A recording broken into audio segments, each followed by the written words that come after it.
Welcome to People in Time from the Department of History at Lancaster University, where we introduce you to historical figures from our research and teaching that help us to see the other side of history. I'm Deborah Sutton, and I teach modern South Asian history at Lancaster, and I'd like to introduce you to the wonderful and fascinating figure of Stella Kramrisch, one of the 20th century's foremost scholars, collectors, and connoisseurs of Indian art. Stella Kramrisch was born in 1896, and hers was a life of the 20th century, spanning empire, 3 nationalities, 2 world wars, the Holocaust in which her mother was killed, repeated financial ruin, and personal survival as a self-made émigré. Having completed her doctorate at the University of Vienna in 1919, Kramrisch travelled to England on a bursary designed to support post-war reconciliation.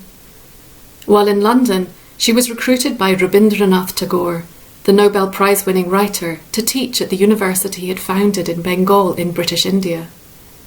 At Vishva Bharati, she taught European art before moving to Calcutta University in 1923, where she established her career as a scholar of Indian art.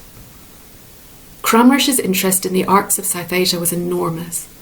She wrote on paintings, embroideries, metalwork, scrollwork, sculpture, and architecture. She travelled widely in India, documenting and collecting. Kramrisch arguably possessed the greatest familiarity of any individual with the diversity of Indian architectures, sculptures, and crafts. Kramrisch's personal life is more elusive. Her relationships were intense and often short-lived, sometimes ending in acrimony. Art historian Alfred Salmony reportedly remarked in 1954 that he had heard Stella Kramrisch accused of everything but murder. Stella Kramrisch's career suffered one conspicuous setback. In the 1930s, she attempted to secure a position in London. She undertook a gruelling annual calendar, leaving Calcutta each May to spend the summer teaching at the Courtauld Institute before returning to India in October. In London, she became close to Fritz Saxel, director of the Warburg Institute. The institute had moved, or rather had escaped, from Hamburg to London in 1933 as the persecution of German Jews intensified.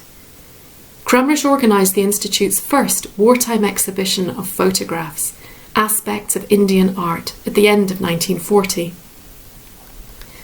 The wartime evacuation of antiquities from London gave Kramrisch a freedom to organise the exhibition in an unprecedented way.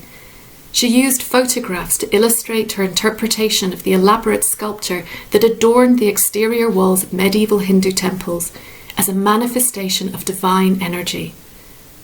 The exhibition compared temples to European cathedrals and pointed out that Hindu temples formed a more dynamic, expansive expression of devotion. The exhibition, however, represented the end, or rather the failure, of Kramrisch's ambition to secure employment in one of the London museums. The British art historical establishment firmly closed the door in her face. Kramrisch had argued that the medieval Hindu temple was an apogee of devotional form.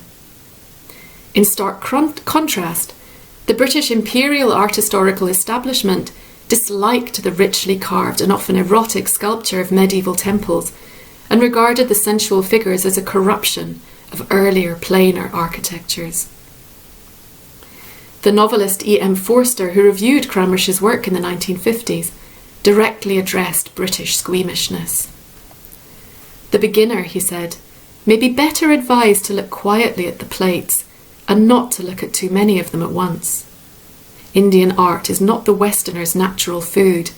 It is desirable he should eat of it, and it is disgraceful that the British, who controlled the peninsula for over 100 years, should have deterred him from eating, and should even have asserted that the food was rubbish or muck." Kramrisch was to remain in Calcutta until 1950, the year that her husband Laszlo Nemenyi, a Hungarian economist, committed suicide on a beach in Karachi, the capital of the newly created state of Pakistan. She moved to the United States and was appointed curator of South Asia collections at the Museum of Art in Philadelphia in 1954, where she remained, teaching widely in the United States until her death in 1993.